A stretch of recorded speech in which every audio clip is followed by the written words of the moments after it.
Iran's proxies fire back at U.S. after airstrikes, says the New York Times. They clearly want this to be about Iran, of course. Meanwhile, Israel says it's bombed Hezbollah targets in Lebanon, the U.S. launching airstrikes in Syria, and Turkey says they're about to declare war on Israel if this further incursion continues. Are we heading for a regional war, or are we already in it? Let's ask former UN weapons inspector Scott Ritter, who's watching this very, very closely and not getting a lot of sleep these days. Scott, welcome back to the show. Thanks for having me. So are we heading for a regional war? It seems with Turkey's declaration that they would be willing to declare war on Israel, the United States launching airstrikes in Syria and Iraq, that maybe we're already there? Well, we're definitely in a broader conflict than simply an Israeli-Hamas conflict. I think what we're seeing right now is if you view the Middle East as this giant pressure cooker, what Israel and Hamas are doing right now is just they're generating a lot of heat. There's a lot of pressure going up. So I think what we're seeing is pressure relief valves taking place. I mean, there's going to be violence in other areas related to this. The question is, can that violence be controlled so that it doesn't burst out of control? You know, what we see in, for instance, in Lebanon between Israel and Hezbollah is a deliberate cycle of limited violence where both sides, where Hezbollah has a need to strike. They have to politically, but they don't want this to turn into a general war.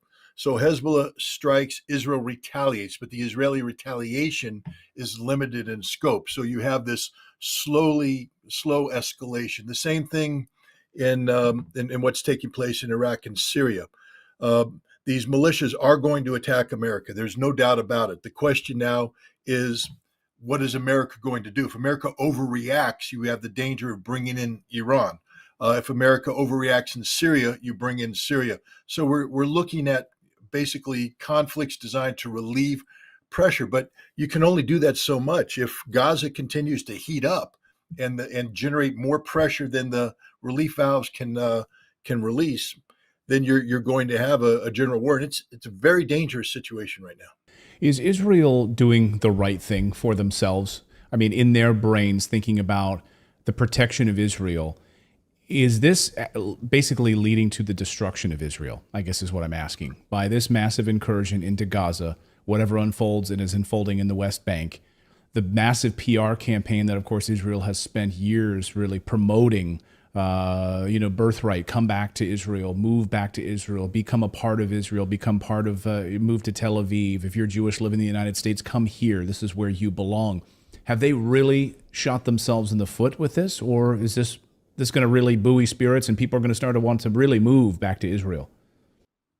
No, I believe this is the end of Israel as it's currently defined.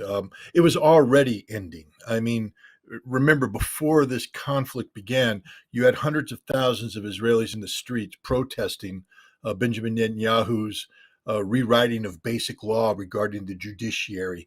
The Israeli president was saying we are on the verge of a civil war, not civil unrest, a civil war. Israel is shooting Israel. Israel is destroyed.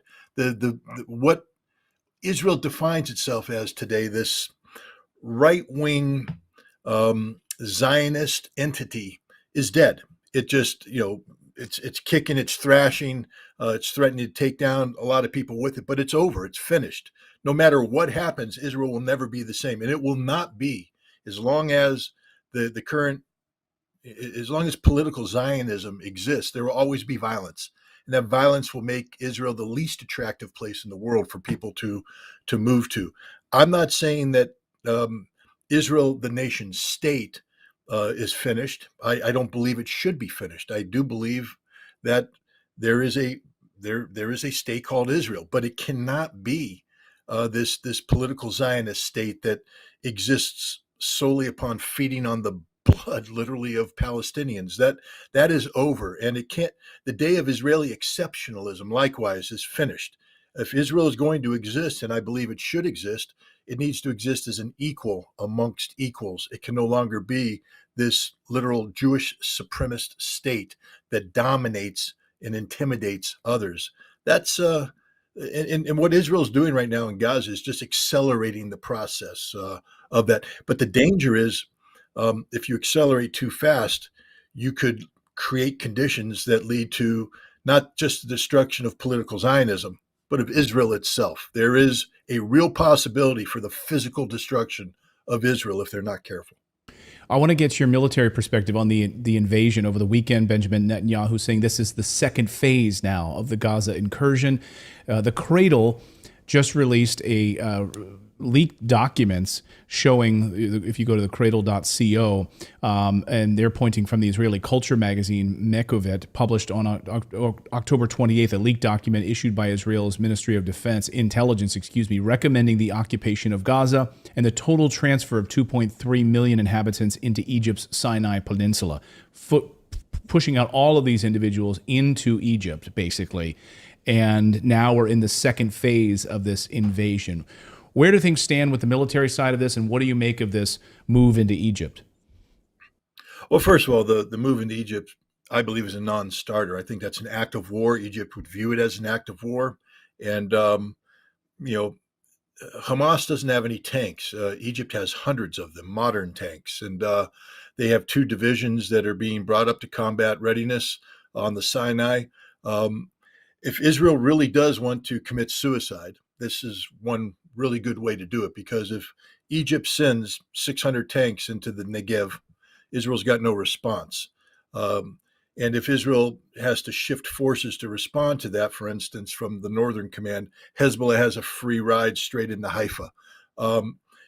Syria will retake the Golan Heights. As I said earlier, Israel is on the verge of committing suicide as a nation state. And so they need to drop this nonsense. The United States, I think, has put read Israel the Riot Act and told Netanyahu, you can't launch a full-scale assault into Gaza, or else Iran will come in, and nobody's ready for that. I mean, you can have Kamala Harris, give as many, one word, what's your advice to Iran? Don't. First of all, Iran doesn't care about Kamala Harris, and they're going to do what they're going to do based upon what America does. And America has postured itself aggressively. But if you look at the force structure that we put in place there, it's really not that much. It's not enough to turn the tide in any large-scale conflict. Israel doesn't want Iran to get involved. So what Netanyahu has done is they're carrying out a process of increasing the scope and scale of raids into Gaza to occupy limited territory for political benefit.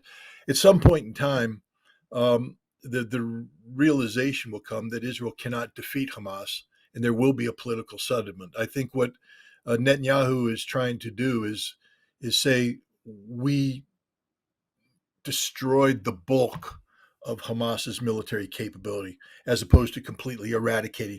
He needs to walk away with the victory. They suffered a humiliating defeat on October 7th.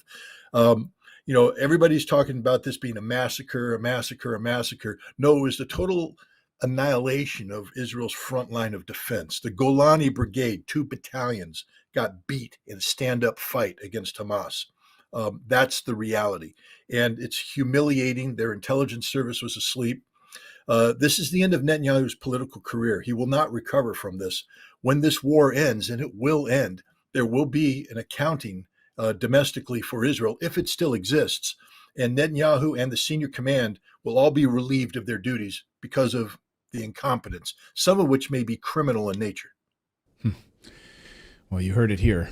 Scott Ritter, former UN weapons inspector, thank you for weighing in on this, and we'll keep an eye on this regional conflict as it continues to develop. Thanks so much, Scott. We appreciate it as always.